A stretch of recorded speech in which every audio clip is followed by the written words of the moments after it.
مسئلہ نمبر 4، جب مسافر منزل پر پہنچ جائے تو اس مسافر کی 2 حالتیں ہو سکتی ہیں۔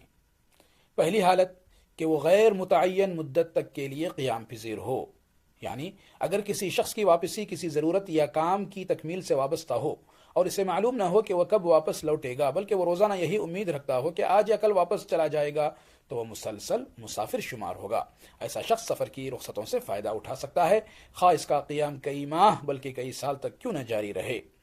اس مسئلے پر علماء نے اجماع نقل فرمایا ہے، کیونکہ نبی علیہ الصلوۃ والسلام نے غزوہ تبوک کے موقع پر 19 دن تک نماز قصر کی، کیونکہ وہ آپ حالت جنگ میں تھے اور انہیں یہ معلوم نہ تھا کہ واپسی کب ہوگی۔ اگر مسافر نے پہلے سے اپنی مدت اقامت متعین کر رکھی ہو تو اس مسئلے میں علماء کا بڑا اختلاف ہے۔ اس اختلاف کی وجہ یہ ہے کہ اس کے اندر شریعت میں کوئی صریح یا قطعی دلیل نص موجود نہیں ہے۔ اسی طریقے سے مسافر اور مقیم کے درمیان امتیاز کے لیے عرف اور عادت مختلف اور غیر منضبط ہے۔ اسی طریقے سے صحابہ کرام رضوان اللہ علیہ مجمعین سے مختلف آثار منقول ہیں۔ علماء میں اتنا اختلاف ہو گیا کہ ان کے اقوال کی تعداد تقریباً 20 یا اس سے زیادہ ہو چکی ہے۔ ان میں مشہور 3 قول ہیں۔ پہلا قول ہے جمہور فقہا کے نزدیک 4 دن سے زیادہ قیام کی نیت کرنے والا مقیم شمار ہوگا۔ علماء نے اس پر اشکال ظاہر کیا ہے کہ 4 دن کی تحدید کسی صحابی سے صحیح سند کے ساتھ منقول نہیں۔ بعض علماء کا کہنا یہ ہے کہ اس میں عرف کا اعتبار کیا جائے گا، یعنی عرف میں اگر اسے مسافر کہیں تو وہ مسافر شمار ہوگا، اگر وہ مقیم تو مقیم کہلائے گا۔ لیکن موجودہ دور میں ذرائع نقل و حمل کی ترقی اور رفتار میں اضافے کے باعث عرف میں کافی اختلاف پیدا ہو گیا ہے، اسی لیے اس معیار کو متعین کرنا مشکل ہو گیا ہے، کیونکہ وہ آج غیر منضبط ہے۔ تیسرا قول یہ ہے کہ 19 دن کی مدت کو ترجیح دی جائے گی،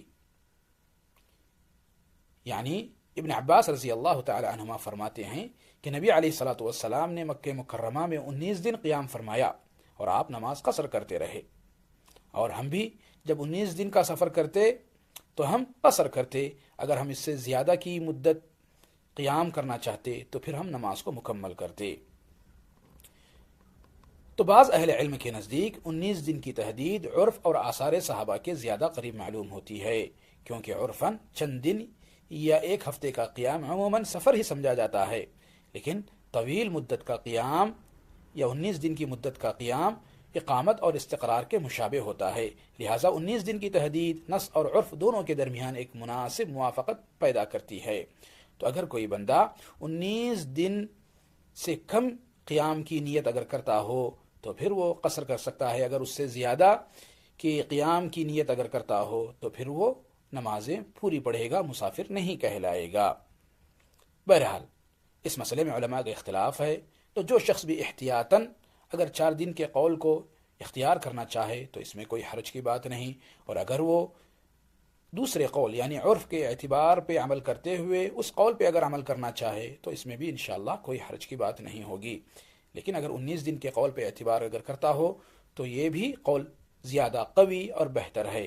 اس قول کو امام شوکانی اور ان سے قبل امام بخاری اور امام اسحاق ابن راہویہ نے بھی اختیار کیا ہے، اور اس قول کی بنیاد ابن عباس رضی اللہ تعالی عنہ کی سمجھ ہے۔